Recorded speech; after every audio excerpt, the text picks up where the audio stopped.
பிரியமானவர்களே, ஆண்டவராகிய இயேசு கிறிஸ்துவின் நாமத்தினாலே உங்களை வாழ்த்துகிறேன். இந்த நாளிலும் நம்முடைய தியானத்திற்காக ஏசாயா தீர்க்கதரிசனத்தின் புஸ்தகம் 49ஆம் அதிகாரம் 15வது வசனத்தை நான் வாசிக்கிறேன்.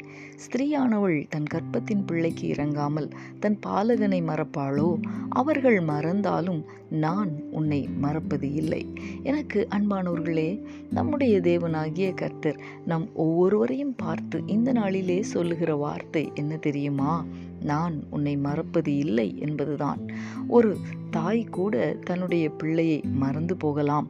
ஆனால் தாயின் வயிற்றிலே நம்மை உருவாக்கின சர்வ வல்லமை உள்ள தேவன் நம்மை மறக்க மாட்டேன் என்று வாக்கு பண்ணி இருக்கிறது.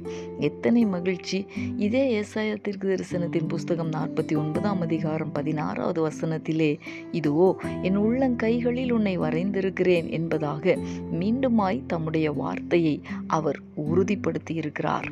அன்பரே, இந்த கர்த்தருடைய வார்த்தை நம்மை தேற்றி தைரியப்படுத்தட்டும். ஆம், நம்மை மறவாமல் நினைக்கிற ஒரு தெய்வம் உண்டு. அவர் நம்முடைய நல்ல தகப்பன். இந்த உலகத்திலே நாம் நேசித்தவர்கள் மாறலாம், நம்மை மறந்தும் போகலாம். நம்மிடத்திலே நல்ல நண்பர்களாய் இருந்தவர்கள் நம்மை மறக்கலாம், நம்மிடத்திலே உதவி பெற்றவர்கள் நம்மை மறக்கலாம். ஆனால் வானத்தையும் பூமியையும் படைத்த சர்வ வல்லவர் நான் உன்னை மறப்பது இல்லை, உன்னை என் உள்ளங்கைகளில் வரைந்திருக்கிறேன் என்று சொல்லும் பொழுது அது எத்தனை பெரிய உண்மையான வார்த்தையாயிருக்கிறது. ஆம், அவர் பொய் சொல்லுகிறதற்கு மனிதன் அல்ல. நிச்சயமாய் நம்மை ஒரு நாளும் அவர் மறக்கவே மாட்டார். இந்த கர்த்தருடைய வார்த்தைகளை விசுவாசித்து நாம் ஜெபிக்கலாமா? எங்களை நேசிக்கிற எங்கள் அன்பின் பரலோக தகப்பனே, ஆசீர்வாதமான இந்த நாளுக்காக உமக்கு நாங்கள் நன்றி செலுத்துகிறோம். இந்த நாளிலும் நான் உன்னை மறப்பது இல்லை என்று நீர் வாக்கு பண்ணி இருக்கிற வார்த்தையை நாங்கள் தியானிக்க கர்த்தர் எங்களுக்கு உதவி செய்தீர்.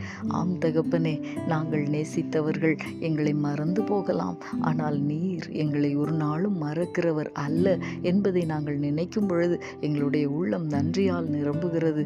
தகப்பனே, இந்த உலகத்தில் சர்வ வல்லமை உள்ள ஒரு தேவன் எங்களை நினைக்கிறீர், எங்களை மறக்க மாட்டேன் என்று வாக்கு பண்ணி இருக்கிறீர். அதற்காக உமக்கு ஸ்தோத்திரம் ஆண்டவரே. தொடர்ந்து உம்முடைய உள்ளம் சந்தோஷப்படுகிற ஒரு வாழ்க்கை வாழ எங்கள் ஒவ்வொருவருக்கும் கிருபை தாரும், பலன் தாரும். எங்களுடைய சோர்வான நேரங்களிலே எங்களை நினைவு கூறுகிற ஒரு ஆண்டவர் உண்டு என்று நீர் சொல்லியிருக்கிற இந்த வார்த்தையை நினைத்து நாங்கள் சந்தோஷப்பட, நாங்கள் மகிழ்ச்சி அடைய, ஆறுதல் அடைய கர்த்தர் எங்களுக்கு உதவி செய்யும். நீர் அப்படி செய்ய போகிறதற்காக உமக்கு ஸ்தோத்திரம். இயேசு கிறிஸ்துவின் நாமத்தில் வேண்டிக் கொள்ளுகிறோம் நல்ல பிதாவே. ஆமேன், ஆமேன்.